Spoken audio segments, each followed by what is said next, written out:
Il est temps de s'intéresser à un type de personnage qui donne la chair de poule et un étrange sentiment de malaise, les clowns. Tu es surpris ?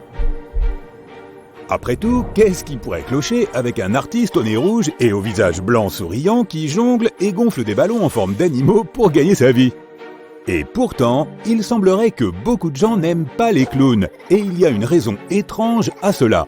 As-tu déjà entendu parler de la coulrophobie ? C'est le nom scientifique de la peur des clowns.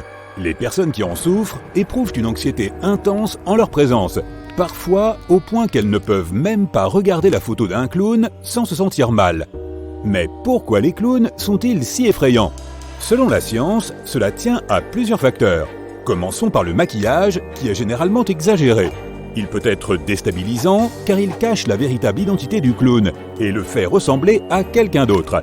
Les scientifiques pensent que nous trouvons parfois les clowns effrayants parce que nous n'arrivons pas à savoir ce qui se cache derrière ces grands sourires factices ou quelles sont leurs véritables intentions. Les grosses chaussures n'aident pas non plus. Elles sont trop grandes, de plusieurs tailles, ce qui donne l'impression que les clowns sont maladroits et manquent de coordination. On est incapable de prévoir leurs mouvements, ce qui les rend d'autant plus dérangeants. La peur qu'ils nous inspirent est également liée à leur attitude. Les clowns sont connus pour leur comportement excentrique et malicieux. On ne sait jamais quelle farce ils préparent et cette imprévisibilité peut être effrayante. Certains d'entre nous n'ont entendu que des histoires de clowns effrayants. Prenons l'exemple de Pennywise, le clown terrifiant du roman Ça de Stephen King. Il peut avoir l'air sympathique au premier abord, mais ne te laisse pas tromper. Il s'agit en réalité d'une créature qui change de forme et qui aime faire du mal aux gens. Sur cette liste, on trouve aussi le Joker, l'infâme méchant que Batman doit régulièrement affronter. Toutes ces histoires n'ont clairement pas amélioré la réputation des honnêtes clowns. Mais d'où viennent les clowns ? Jetons un bref coup d'œil à leur histoire.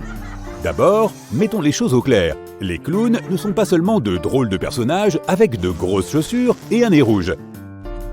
Ils sont en quelque sorte les super-héros du monde du cirque. Ils apportent la joie et le rire aux foules et ils le font en portant un costume ridicule.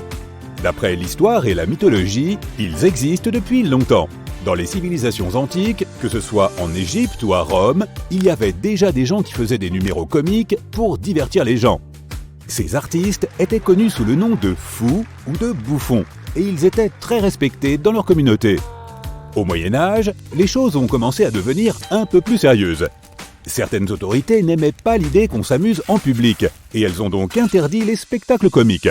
Mais les gens ne se sont pas laissés faire. Ils ont trouvé un moyen de continuer à rire en créant des sociétés secrètes de clowns. Ces clowns se produisaient dans les rues et lors de fêtes privées, portant des masques et des costumes pour cacher leur véritable identité. Finalement, l'interdiction a été levée et les clowns ont pu à nouveau se produire ouvertement. Et c'est ce qu'ils ont fait. Ils sont devenus un élément essentiel du monde du cirque, avec leurs pitreries et leurs costumes bariolés. Certains sont même devenus célèbres, comme le grand Charlie Chaplin. As-tu déjà entendu parler du roi des clowns ? Laisse-nous te raconter l'histoire de Joseph Joe Grimaldi, également connu sous le nom de roi des clowns de Clerkenwell. Joe était une légende absolue dans son domaine.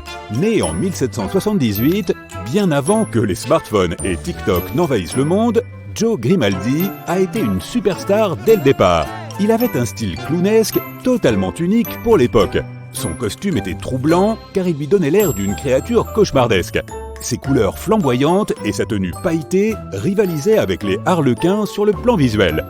Mais la chose la plus choquante de toutes était son maquillage entièrement blanc qui couvrait chaque centimètre visible de sa peau, y compris ses oreilles, ses lèvres et ses narines.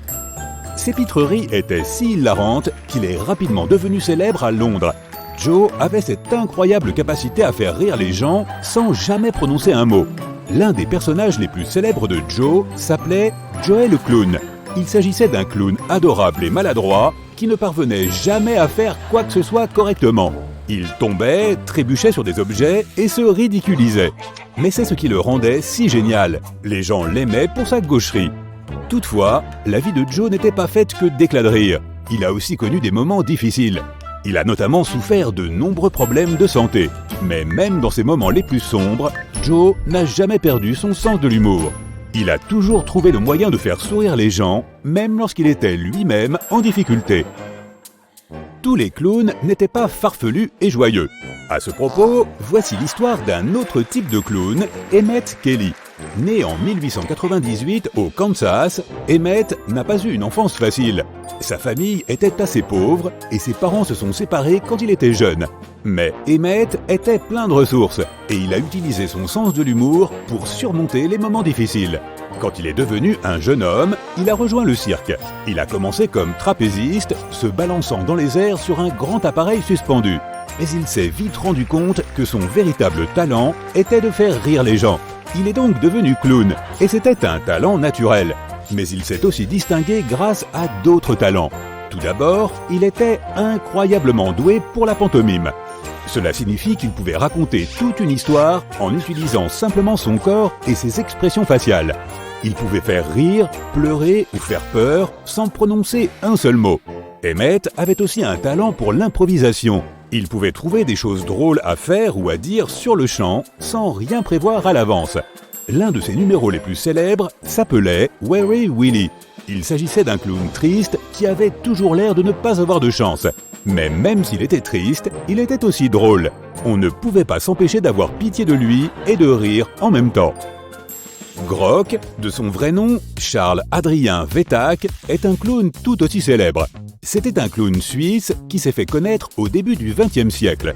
Grock était un maître de la comédie physique. Il pouvait jongler avec tout, des balles aux œufs en passant par les assiettes, et même avec un hachoir à viande déguisé comme un rasoir. Et il ne se contentait pas de jongler avec ces objets. Il les faisait tenir en équilibre sur son nez, son front et même sur le bout de son doigt en se tenant sur une jambe. Mais ce n'est pas seulement sa jonglerie qui a fait le succès de Grock. C'était aussi un musicien fantastique. Il jouait de tout, de l'accordéon au violon en passant par le piano. Et il ne se contentait pas de jouer de ses instruments. Il les jouait de la façon la plus absurde possible. Imagine, il jouait du piano en se tenant sur la tête. Bizarrement, Grock était aussi un peu philosophe. Il a dit un jour « Le rire est le soleil qui chasse l'hiver du visage humain ». Et tu sais quoi ? Il avait raison. Chaque fois qu'on voyait l'une de ses représentations, on ne pouvait pas s'empêcher de sourire. Malgré des avis mitigés, beaucoup de clowns se produisent encore professionnellement dans le monde. La plupart du temps, il s'agit d'acteurs ou d'humoristes dont le but est de faire rire. Tu les trouveras dans divers endroits comme les cirques, les parcs d'attractions, les écoles, les centres commerciaux et même les hôpitaux. On estime que le nombre de clowns professionnels dans le monde se situe entre 50 000 et 100 000.